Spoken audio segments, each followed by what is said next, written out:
Hi friends, ఎలా ఉన్నారు? నేనైతే బాగున్నాను. ఈరోజు ఉల్లగడ్డ ఫ్రై చేస్తున్నాను. ఈ ఉల్లగడ్డ తుక్కు తీసుకొని ఈ విధంగా సన్నగా జరిగి పెట్టుకున్నాను. ఇక్కడ ఆవాలు వేసాను, తెల్లగడ్డ కూడా వేసాను. ఆ తెల్లగడ్డ కూడా బాగా నూనె కాగినానికి వేసేసాను. ఉల్లగడ్డ చూడండి, ఈ విధంగా చేసుకుంటే బాగుంటుంది. నూనెలోనే వాడుకోవాలి ఉల్లగడ్డ ఫ్రై.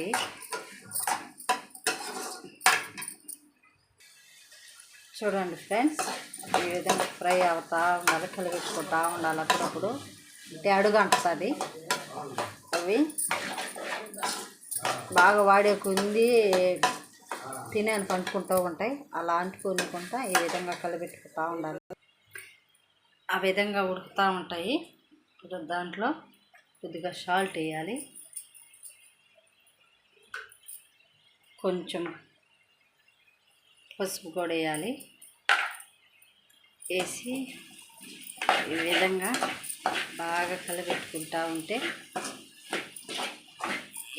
ఇదే విధంగా పొడి పొడిగా ఉంటాయి. మామూలుగా ఉల్లగడ్డ తాలింపు అయితే ఈ విధంగా రాదు. ఉడకబెట్టి చేసుకుంటే ఇదే విధంగా నూనెలు కానీ ఫ్రై చేసుకుంటే ఈ విధంగా ఉంటుంది. చూడండి ఫ్రెండ్స్, ఈ విధంగా వస్తాయి. ఇదిగో ఉడికిపోతే ఇదిగో ఈ విధంగా ఉడికిపోతాయి నూనెలోనే. ఇప్పుడు అందులో కొద్దిగా ధనియాల పౌడరు, కారం,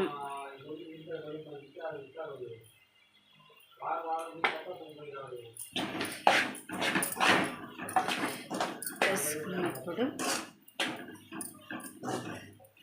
ఈ విధంగా వస్తున్నది.